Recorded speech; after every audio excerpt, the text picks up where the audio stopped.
Hello friends, আমি রূপা। আমার আপনজন কিচেন চ্যানেলে আপনাদেরকে স্বাগত জানিয়ে আমার আজকের রেসিপি ফুলকপি দিয়ে ডিমের কারি শুরু করছি। তো চলুন দেখে নিই ফুলকপি দিয়ে ডিমের কারি কিভাবে রান্না করতে হবে। ফুলকপি দিয়ে ডিমের কারি করতে গেলে প্রথমেই ডিম ফুলকপিটা আমি একটু সেদ্ধ করে নিয়েছি। সেদ্ধ করা ডিমগুলো আমি এবার কড়াইতে ভেজে নেব। মধ্যিখানটা একটু চিড়ে দিয়েছি যাতে এর ভেতরে নুনটা ঢোকে।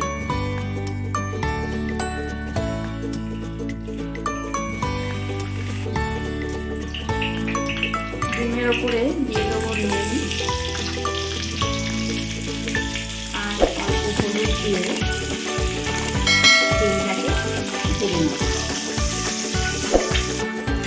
ডিমগুলো আমার হালকা ভাজা হয়ে গেছে। এবার আমি এগুলোকে বাটিতে তুলে রাখবো।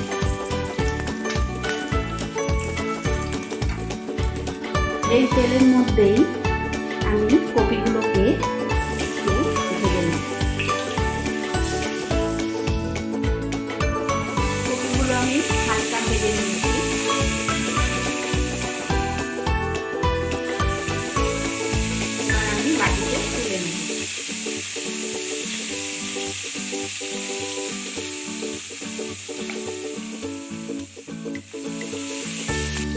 কড়াই আমি আরেকটু সর্ষের তেল দিয়ে দেবো। সর্ষের তেলের মধ্যে গোটা জিরে ফোড়ন, যাতে গোলমরিচ ফোড়ন দিয়ে একটু নেড়ে নিতে হবে। এবার এর ভেতরে পেঁয়াজ কুচি, পেঁয়াজ আর টমেটোটাকে ভালো করে ভেজে নিতে হবে।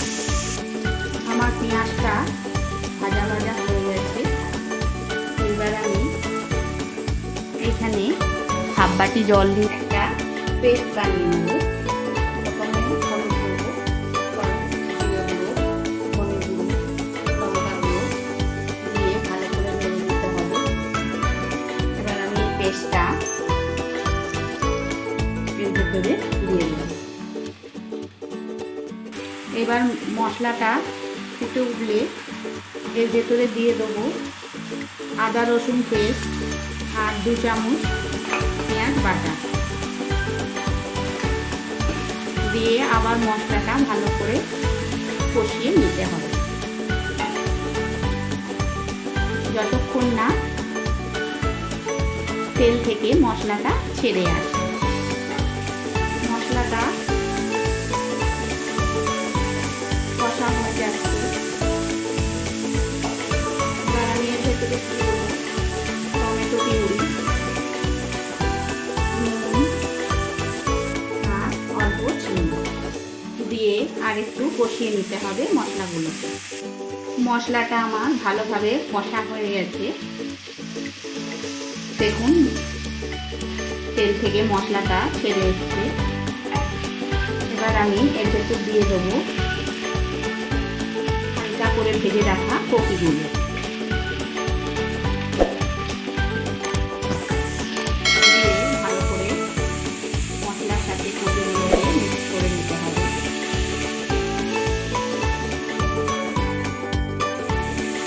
এবার আমি এর ভেতরে দিয়ে দেবো জল দিয়ে ঢাকা দিয়ে দেবো 2 মিনিটের জন্য। 2 মিনিট পরে ফিরে আসলাম। এবার আমি এই ঝোলটার মধ্যে আমার ভেজে রাখা ডিমগুলো দিয়ে দেবো। দিয়ে আর একটু নাড়াচাড়া করে আরও 1 মিনিটের জন্য ঢাকা দিয়ে দেবো যাতে ডিমের মধ্যে মশলাটা ঢুকে যায়। 1 মিনিট বাদে ফিরে আসলাম। আমার রান্না অনেকটাই হয়ে গেছে। এবার আমি এর ভেতর দিয়ে দেবো 1 চামচ শাহি গরম মশলা, 1 চামচ ঘি দিয়ে নেড়ে নিতে হবে।